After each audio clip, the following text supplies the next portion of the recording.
अस्सलाम वालेकुम नाजरीन, ईमान रमज़ान में खुश आमदीद। मैं हूँ आपकी मेज़बान डॉक्टर कनीज़ ज़ैनब। आज हमारे साथ हमारे सेगमेंट में जो मेहमान मौजूद हैं, वैसे तो आप उनको स्पोर्ट्स एंकरिंग करते हुए देख चुके होंगे, लेकिन आपको बताती चलूँ कि उन्होंने अपनी जर्नी की शुरुआत एक रियलिटी शो से की थी।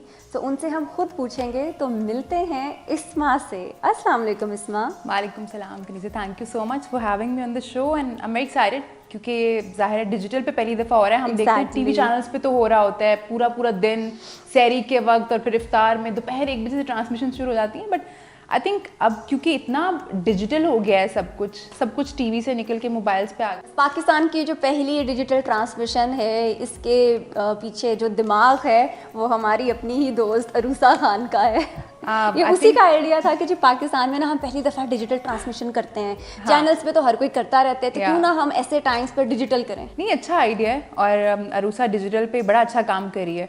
मुझे भी इनकरेज करती रहती है बीच बीच में कि तुम भी करो and I have started. But you know कि वो क्या एक रीज़न थी कि मेरा एक स्टॉप लगा हुआ है अभी काम पे। बट इनिशियली आप चीज़ें शुरू करते हैं, फिर बीच में एक ब्रेक आता है, बट खैर आप ट्रैक पे आ ही जाते हैं आहिस्ता आहिस्ता। ब्रेक किस वजह से आया लाइफ में? ब्रेक खैर वो ऐसी रीज़न है जिस पे बात करते हुए मैं काफ़ी इमोशनल हो जाती हूँ। But my father passed away, it's been 2 months। तो उसके बाद फिर आपका दिल नहीं करता काम करने का। आपको दुनिया जो है ना वो लगता है कि यार ये क्या खेल तमाशा है कि आपने अपनी ज़िंदगी आप गुजारते हैं, आप इतना कुछ अपनी ज़िंदगी में अचीव करते हैं, आप इतनी मेहनत करते हैं और फिर सडनली आप बिल्कुल ठीक होते हैं और इंसान इतना फ्रिजाइल है कि वो इस दुनिया से चला जाता है। तो वो जब मैंने ज़िंदगी की हकीकत को इतने करीब से देखा ना, तो आपकी ज़िंदगी बिल्कुल चेंज हो जाती है। आपका जो पर्सपेक्टिव होता है ज़िंदगी को लेके, एम होते हैं आपके मुख्तलिफ, वो कहीं ना कहीं उस वक्त के लिए, क्योंकि आप इतने गम में होते हैं कि वो उस वक्त आपको लगता है कि यार मैं कुछ भी कर लूँ, एक दिन आपको जाना है।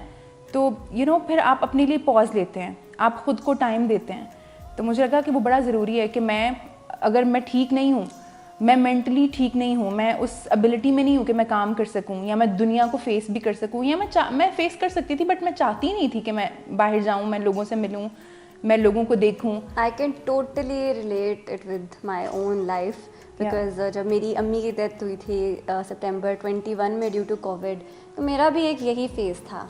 बट मेरी शादी की डेट दिसंबर 21 में थी, तो मेरे लिए वो जो टाइम स्पेन था ना, अम्मी की डेथ के 3 महीने बाद ही शादी, वो बहुत टफ़ था। और जो मेरी ट्रांसफॉर्मेशनल जर्नी थी, मैंने पीटीवी पे अपना जो शो था सारे सुर हमारे, उसको क्विट किया, ऑन गोइंग शो को क्विट किया। ड्रामा प्रोजेक्ट्स जो स्ट्रीम में थे, मैंने वो कॉन्ट्रैक्ट्स ब्रेक किए। तो मेरे लिए भी काफ़ी एक टफ़ टाइम रहा। And you are sitting here and I motivated you a lot कि इसको अपने ऊपर जो है वो हावी मत करना।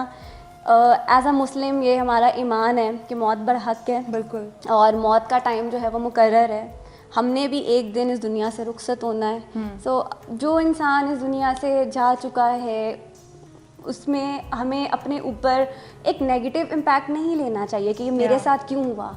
ये तो कुरान में है कि ये होना है सबके साथ, किसी के साथ पहले, किसी के साथ बाद में। बिल्कुल, तो अपना जो एक फेथ है ना, उसको स्ट्रॉन्ग रखते हुए just make your father proud. अभी भी my mother, your father, they must be in a very good condition because हम उनके लिए एक नेक औलाद हैं। We pray for them. मैंने तो अपनी पूरी लाइफ ही ट्रांसफॉर्म कर दी। आई स्टार्टेड हिजाब, मैंने कुरान के साथ लगाव किया, और मैं 2.5 years के बाद कोई प्रोग्राम जो है वो होस्ट कर रही हूँ। मुझे टाइम लगा and I'm sure your mother must be proud and I'm sure you will also take time, but I will see you back again as a sports anchor. eventually आप वापस आ जाते हैं। I remember मेरे father इस दुनिया से जाने के कुछ दिन पहले, क्योंकि मैंने उसी आई थिंक 1 महीना पहले वर्ल्ड कप के दौरान मैंने अपना यूट्यूब चैनल शुरू किया था। मुझे बहुत से लोग कहते थे कि तुम इतना अच्छा बोलती हो क्रिकेट पे, तो अपना काम क्यों शुरू नहीं करती? तो मैंने किया था उसी वक्त।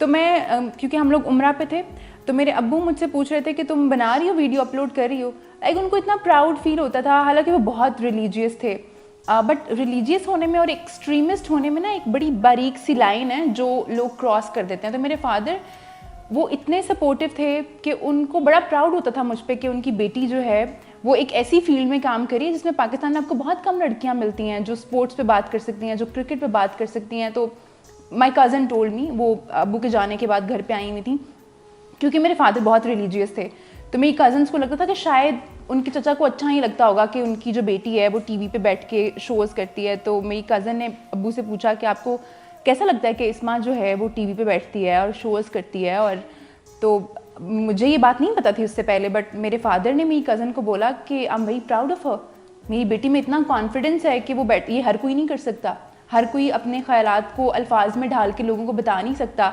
हर कोई जो है वो चीज़ों को देख के इतना अच्छा एनालाइज नहीं कर सकता जितना वो कर लेती है और वो टीवी पे बैठ के बात करती है। तो मुझे लगता है कि मेरे अब्बू ने जिस तरह से ज़िंदगी गुजारी है, जितना अच्छा उनका इखलाक था कि अगर वो एक रेडी वाले से मिल रहे हैं तो वो उससे भी उतने ही प्यार से बात करेंगे। हालांकि मुझे होता था कि अब्बू जी आप क्या हर एक से, माली आया घर पे तो आप उससे भी उतने प्यार से बात कर रहे हैं, आप उसके पास भी खड़े होकर 1-1 घंटा लगे मैं बातें करने, और अगर कोई गेस्ट आया तो आप उनके साथ भी इतना कर रहे हैं। मतलब मेरे अब्बू इतने मेहमान नवाज थे कि अगर हमारे घर पे कोई मेहमान आ गया ना तो उसको हर 15 मिनट में कुछ ना कुछ अब्बू ने मुझे कहना है कि इसमें अब ये ले आओ, अब ये ले आओ, अब ये ले आओ। तो मेरे लिए उनकी ज़िंदगी जो है ना वो एक मशअले राह है। एंड यू नो व्हाट, अब ये सारी जो क्वालिटीज़ है ना ये तुम में पाई जाएंगी, क्योंकि जब पेरेंट्स चले जाते हैं तो उनकी सारी क्वालिटीज़ आप में आ जाती हैं। हाफ ऑफ अ टाइम मैं जो चीज़ें करती हूँ या जिस तरह से घर पे जो भी मतलब मेरी रोज़मर्रा की रूटीन होती है, मुझे ऐसा लगता है कि मैं तो बिल्कुल अम्मी बन गई हूँ। मतलब मेरे अंदर सारी वही चीज़ें जो हैं रिपीट हो रही हैं।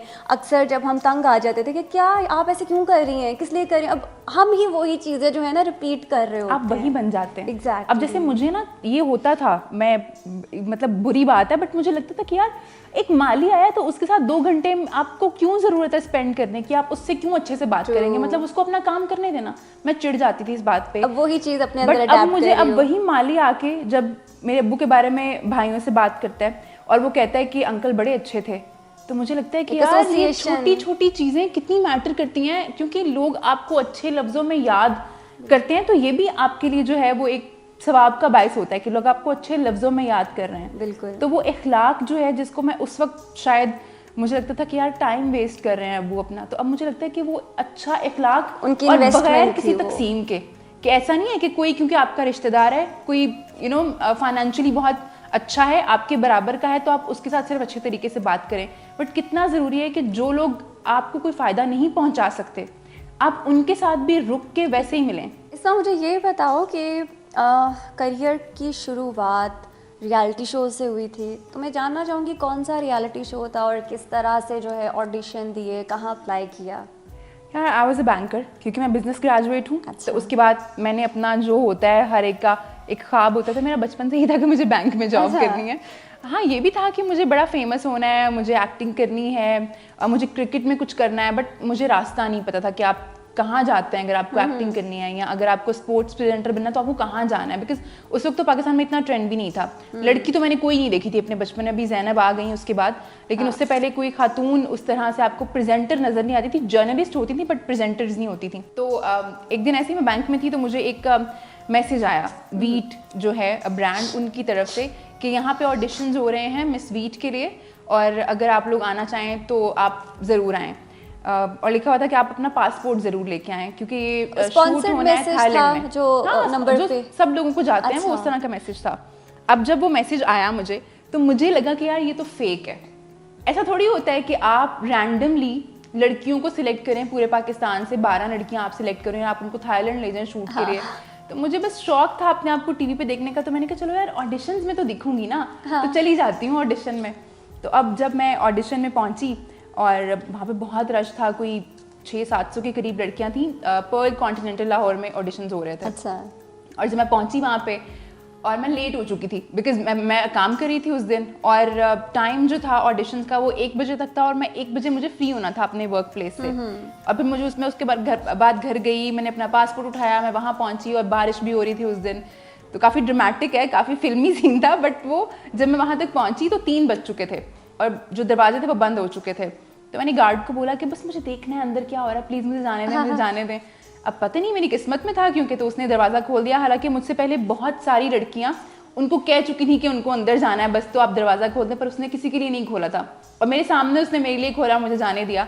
अब जब मैं बिल्कुल एंटर हुई हूँ तो सामने असफर रहमान खड़े थे जो कि उस शो के होस्ट थे। अच्छा।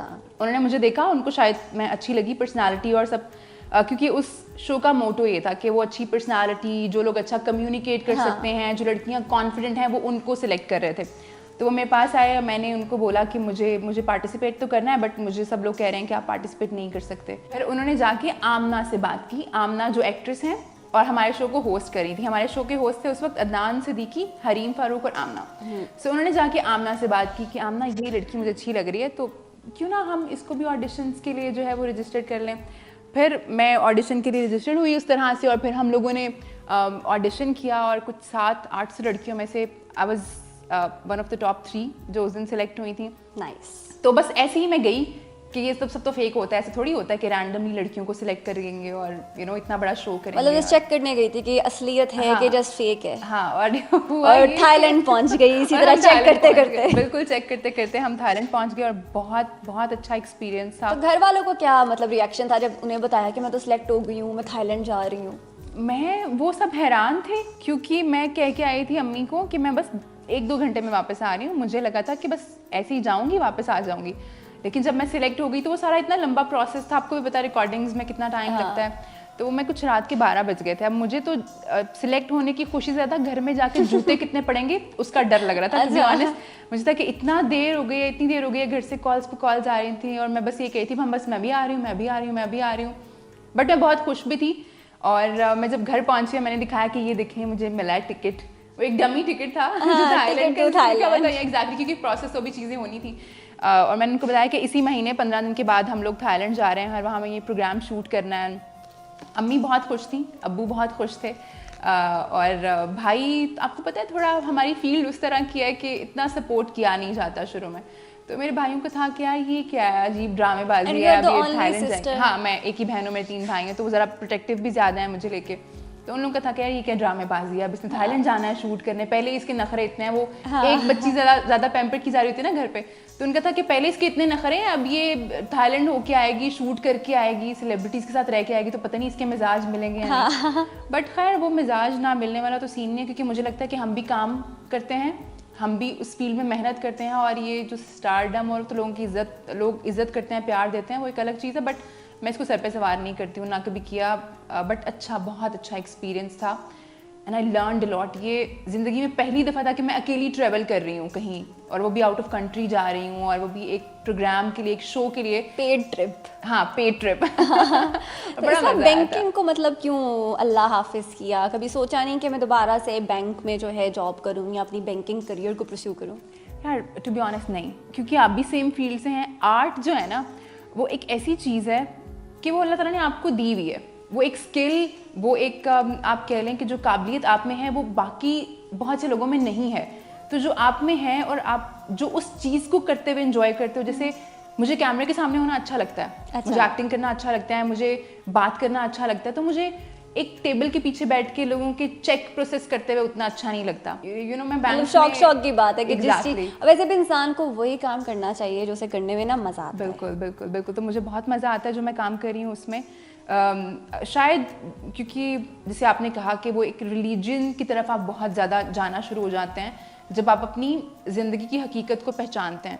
तो मेरा भी वो प्रोसेस चल रहा है। शायद मैं कभी अगर इस फील्ड को छोड़ूं तो ये सिर्फ रिलीजन की वजह से होगा। हमारे जो अल्लाह ताला ने हम पर अहकामात हैं, इवन यू नो अगर स्पोर्ट्स एंकरिंग अपनी कंटिन्यू रखो तो आई थिंक ऐसा कोई प्रोफेशन नहीं है जो आप हिजाब करते नहीं कर सकते। बट अनफॉर्चुनेटली इसको एक स्टीरियोटाइप, एक स्टिग्मा बना दिया गया है, ठीक है, कि जी वो तो हिजाब करती है, ओहो रेटिंग्स नहीं आएंगी, ड्रामे में किस तरह से एक्सेप्टेंस नहीं है। एक्सेप्टेंस, उसको एक ग्लैमर साइड दिखानी होती है बेसिकली, जो हमारा मेन स्ट्रीम मीडिया है, लाइक ड्रामाज हो गए या मॉडलिंग हो गई। अगर अबाया के शूट्स भी हैं ना, तो अबाया के शूट्स भी उन्हीं मॉडल से करवाए जाते हैं जो कि ग्लैमरस शूट्स में ज़्यादा पाई जाती हैं। जो रियल लाइफ हिजाबीज़ हैं उनको नहीं प्लेटफॉर्म दिया जाता कि वो उन शूट्स को करें। जो काम करने वाले लोग हैं ना, ये इंडस्ट्री, कोई भी इंडस्ट्री जब बदनाम होती है ना तो वो ऐसे ही नहीं होता, उसमें कहीं ना कहीं आपको बुरे लोग मिलते हैं, तभी लोग इसके बारे में इतना बुरा उनका परसेप्शन है। तो कहीं ना कहीं तो आपको लोग ऐसे मिलेंगे। तो वही जो बात आपने की ना कि हिजाब वाले शूट के लिए भी लड़कियां आपको वही चाहिए जो हिजाब के बगैर, जो कि टॉप मॉडल्स हैं, जिनकी एक प्रोफाइल बिल्ड है, क्योंकि उनको लगता है कि जो हिजाब वाली है ये तो फिट ही नहीं हो सकेंगी ना हम लोगों में, क्योंकि हम लोग बड़े खुले-डुले हैं। अगर मेरा टेक लो ना तो I feel like being a हिजाबी आप होस्ट भी बन सकते हो, आप मॉडल भी बन सकते हो, एंड इवन अगर आप कोई ड्रामा जो बनाना चाह रहे हो आप किसी हिजाबी लाइफस्टाइल के ऊपर भी बना सकते हो। ज़रूरी तो नहीं है कि आप उसको ग्लैमर साइड से ही बनाओ। मतलब हमें अपने बीइंग अ मुस्लिम्स हमें इस चीज़ को भी जो है वो सोशल मीडिया और टेलीविज़न के थ्रू प्रमोट करना चाहिए। आपकी बात बिल्कुल सही है, मैं एग्री करूँगी। अनफॉर्चुनेटली प्रॉब्लम ये है ना, हमारे यहाँ एक ही तरह के ड्रामास बनते हैं। आप देखेंगे एक तरह का ड्रामा एक चैनल पे हिट हुआ है ना, तो सेम स्टोरी आप दूसरे चैनल पे एक और ड्रामा में विद टॉप स्टार कास्ट आप देखेंगे कि वही स्टोरी लेके उसको थोड़ा बहुत छेड़छाड़ करके तो वही चलना शुरू हो जाएगा, जिसमें टिपिकल जो टॉपिक्स हैं वो क्या हैं। हमारे यहाँ बात होती है घरों में क्या मसले हैं, दूसरी शादी के मसले, हमारे यहाँ बात होती है, हाँ हमारे यहाँ बात होती है कि औरतों पे जुल्म किया जा रहा है। कितने घर होंगे, आपने कितने घर देखे होंगे जिसमें औरतों पे जुल्म किया जाता है? मैंने शायद अपनी जिंदगी में कोई ऐसा घर देखा ही नहीं जिसमें औरतों पे जुल्म किया जाता है। भाई हमारे यहाँ तो औरतों को एक मलका बना के रखा जाता है। मेरी माँ तो मेरे घर की मलका है, उन पे तो कोई जुल्म करने का सोच नहीं सकता, उनकी तो कोई बात रद्द करने का सोच नहीं सकता। मैं एक बहन हूँ, मेरे 3 भाई हैं, तो मैं तो उनकी प्रिंसेस हूँ। वो तो बात ही मतलब उनकी जिंदगी के हम फैसले करने में भी मेरा रोल है कि वो मुझसे पूछेंगे कि हम ये करें या नहीं। तो आप वो चीज दिखा रहे हैं जो आटे में नमक के बराबर है। मैं ऐसा नहीं कह रही कि ऐसा होता नहीं है, ऐसा होता है। रेटिंग्स इन स्टोरीज पे आती हैं। एग्जैक्टली। तो वही थप्पड़ मारना, कितनी दफा होता होगा कि मियाँ बीवी एक दूसरे को थप्पड़ मार रहे हैं? मैंने तो कभी नहीं देखा अपनी जिंदगी में ड्रामास के अलावा। सो हमारे यहाँ वही एक स्टीरियोटाइप स्टोरीज जो हैं जिन पे रेटिंग आती है वही, हालांकि मुझे लगता नहीं कि रेटिंग सिर्फ उसी चीज पे आएगी। आप जब थोड़ा एक्सपेरिमेंट करना काम करेंगे नहीं ना तब तक कैसे रेटिंग आएगी। तो मुझे लगता है कि और भी बहुत सारे टॉपिक्स हैं जिनको एक्सप्लोर करना ज़रूरी है। मैं देखना चाहूँगी यकीनन जिसमें औरतों का एक कम्युनिटी को बिल्ड करने में कितना अहम रोल है। औरत घर पे तो है ही, लेकिन वो पूरी दुनिया में जो इतना कुछ अचीव कर रही है उसकी लाइफ हम क्यों नहीं दिखा सकते? जैसे आपने कहा कि हिजाब, तो हम क्यों नहीं दिखा सकते कि एक हिजाब वाली खातून है जो जिसने लाइफ में इतना कुछ अचीव कर लिया, हम क्यों नहीं दिखा सकते? हमें क्यों एक मॉडर्न खातून दिखानी है तो वो यही दिखानी है कि वो बड़ी फैशनेबल है, वो हिजाब, वो रिलीजन से बहुत दूर है, क्यों दिखाना है हमें ये? तो मुझे लगता है चेंज करना पड़ेगा चैनल्स को थोड़ा, बिल्कुल ऐसा, ताकि हम थोड़ा सिखा भी सके लोगों को अपने थोड़ा ग्रो कर सकें। और हाँ, बिल्कुल। मुझे इस बार ये बताएं कि ज़िंदगी में सबसे पहले किस उम्र में रोज़ा रखा था? I was in class 5। क्या एज होगी? टीचर काफ़ी, आई थिंक 12 साल का बच्चा होता है या 10 साल का होता है, मतलब लेट रखा? हाँ थोड़ा लेट ही हो गई थी मैं। क्लास 5 में थी तो। और रोज़ा खुशाई हुई किस चीज़ से इफ्तारी की? कुछ रोज़ा खुशाई नहीं हुई, मेरी टीचर थी मेरी टीचर थी जो उन्होंने कहा था कि जी भाई जो भी रोज़े रखेगा ना उसको मैं एंड पे एक गिफ्ट दूंगी। तो उस गिफ्ट की लालच में मैंने पूरे 30 रोज़े रखे थे और मैं मिला था और मैं इतनी डिसअपॉइंट हुई थी क्योंकि सिर्फ एक पेन था वो। एक पेन के लिए मैंने 30 रोज़े रखे। बट वो बाद में उसका आपको मैसेज समझ आता है कि वो मुझे पेन तो उन्होंने खैर दिया ही, बट असल मकसद जो था उनका वो ये था कि मुझे आदत पड़ जाए। उसके बाद मैंने ज़िंदगी में कभी रोज़ा नहीं छोड़ा। तो अब जो है रोज़ा किस चीज़ से इफ्तार करती हो और सहरी में क्या खाती हो? यार सहरी में मेरी सहरी बहुत सादा होती है। मैं कोई पराठे और ये नहीं खाती हूँ। मैं एक या तो ब्रेड और एक स्लाइस खा लिया टोस्टेड और साथ में दूध ले लिया, खजूर ले लिया और एक अंडा। अदरवाइज़ अगर वो मेरा दिल नहीं कर रहा है तो फिर मैं मतलब अगर 30 रोज़े हैं ना तो आप सोचते हैं कि मैं 3-4 दफ़ा पराठा खा लूँगी सहरी में, वो भी एक शौक पूरा करने के लिए। अदरवाइज़ मैं प्लेन सूखी रोटी जो घर की गंदुम की होती है, जो खुद आटा पिसवाया हुआ होता है उसकी, और कोई भी सालन जो रात का बना हुआ है। वैसे मुझे आलू की भुजिया बहुत पसंद है नाश्ते में, तो सहरी में भी मुझे बहुत अच्छी लगती है। रोटी, ब्रेड और सालन। और इफ्तार? इफ्तार हमारे घर में थोड़ा काफ़ी पूरा दस्तरखान भरा हुआ होता है फ्राइड चीज़ों से और दही भले और फ्रूट चाट और सारा कुछ जो हमारे यहाँ रवायती चीज़ें होती हैं उससे होता है। बट अगर मैं प्रेफर करूँगी कि वो ना हो, क्योंकि जो रोज़े का असल मकसद है ना वो वहीं पे ख़त्म हो जाता है। हम लोग सारा दिन भूखे प्यासे रहते हैं और फिर इफ्तार में हम टूट पड़ते हैं ऐसी अनहेल्दी चीज़ों पे। तो मुझे लगता है जो सेहत के बेनिफिट्स हमें लेने चाहिए वो हम ले ही नहीं पाते हैं फिर इस वजह से। इस बार हम कब दोबारा से आपको देख रहे हैं स्पोर्ट्स में? इंशाल्लाह वेरी सून। अभी PSL था तो मुझे अप्रोच किया गया था उसी चैनल की तरफ से जिनके साथ मैं वर्ल्ड कप की ट्रांसमिशन करी थी, बट मुझे लगा नहीं था कि मैं कर पाऊंगी। बट इंशाल्लाह वेरी सून, जैसे ये भी take your time, take a break. इंशाल्लाह once you are mentally relax तो फिर शुरुआत। इंशाल्लाह बिल्कुल ऐसे ही है। अब इस्मा से करते हैं हम कुछ चटपटे IQ और रैपिड फायर के सवालात। इस्मा, एंकरिंग या modelling? Anchoring any day. Sports या फैशन? स्पोर्ट्स। ओके। लाहौर या कराची? लाहौर। Like forever. दूध सोडा या रूह अफ़ज़ा? रूह अफ़ज़ा। खजूर या नमक? खजूर खजूर। IQ के करें सवाल? हाँ हाँ श्योर। ये सवाल मैंने बहुत पूछा है। वो कौन सा महीना है जिसमें 28 दिन होते हैं? फरवरी। टिपिकल, एक्सपेक्टेड था। क्यों, बाकी महीनों में नहीं होते 28 दिन? शिट, सब में होते हैं। या सब में होते हैं 28। और मुझे ये बताएं कि वो कौन सी चीज़ है जिसकी आंखें नहीं हैं तो रोती है, और पर भी नहीं है लेकिन उड़ती है? जिसकी आंखें नहीं है और वो रोती है, और पर नहीं है वो उड़ती है। यस यस, सच्चो सच्चो। नेचर से रिलेटेड है, और मैंने उसके कलर के कपड़े पहने हुए हैं। बहुत करीबी हिंट है। हवा। हवा रोती है लेकिन उड़ती है। दोनों बताने हैं ना, कि उसकी आंखें भी नहीं है और रोती है, और पर भी नहीं है और उड़ती है, एक ही चीज। Yes, oh yes, finally hint ही मैंने इतनी अच्छी दी है। हाँ हिंट अच्छा था वैसे। अब मुझे ये बताओ कि वो कौन सी सिटी है हाँ। जहाँ कोई रहता नहीं है ओके। लेकिन वो आती जाती है? एक सिटी है जिसमें हाँ, कोई रहता नहीं है। एक सिटी है, उसमें कोई भी नहीं रहता लेकिन वो आती जाती है। एक वर्ड है, चलो हिंट दे दिया मैंने। एक वर्ड है। हाँ, उस वर्ड में ही सिटी है लेकिन वहाँ कोई रहता नहीं है, और वो आती जाती है, और बहुत जल्द उसका मौसम आने वाला है। यार आपने जब कहा था ना कि मैं IQ के क्वेश्चन पूछना, ऐसे ऐसे मैं तो इतनी ज़हीन हूँ, आराम से हो जाएगा। हाँ, बट बताओ ये बताओ। ट्रिकी है। कौन सी ऐसी सिटी है जो आती जाती है लेकिन वहाँ कोई रहता नहीं है? हमारे इर्द गिर्द अभी मौजूद है वो city. Electricity. Got the answer, very nice. Sports से रिलेटेड करते हैं। दुनिया में सबसे ज्यादा खेले जाने वाली गेम कौन सी है? It's football. No no no it's not. No, it's not. It can't be cricket, it can't be hockey. Guess कर लो। स्पोर्ट्स कौन सी है जो खेली जाती है? सानिया मिर्जा का ताल्लुक है स्पोर्ट्स। टेनिस। यस, अच्छा टेनिस She's की जाती है, right. that's surprising। Yes, according to research Yeah. सबसे ज्यादा खेले जाने वाली गेम जो है ना वो टेनिस है। आखिरी सवाल करते हैं इस्मा से। पाकिस्तान का कौमी रस कौन सा है? कौमी रस। रस बोले तो Yeah. जूस। या आई गॉट दैट। गर्मियों में बहुत पिया जाता है, खेतों में पाया जाता है, और अक्सर फिल्मों में जो है। Sugarcane juice। उर्दू में बताओ ना। गन्ने का रस। बिल्कुल ठीक जवाब, वेरी इंटेलिजेंट। एक जो है वो गलत किया, उसी से सारा IQ पता चलना था 28 दिन वाला। But it was amazing segment with you. I hope so मजा आया होगा। हाँ बहुत बहुत। और अब क्योंकि रोज़ा लगना शुरू हो चुका है, लेकिन अभी भी जो है वो इफ्तार में टाइम बाकी है। So thank you so much Isma that you came on the show and you. You spoke your heart out. And इंशाल्लाह अंकल को अल्लाह मियाँ जन्नतुल फिरदौस में जगह अता करें, और तमाम लोगों के वालिदैन की मग़फ़िरत करें, और जिनके वालिदैन ज़िंदा है उनको सेहत और लंबी ज़िंदगी दें। बिल्कुल, आमीन आमीन।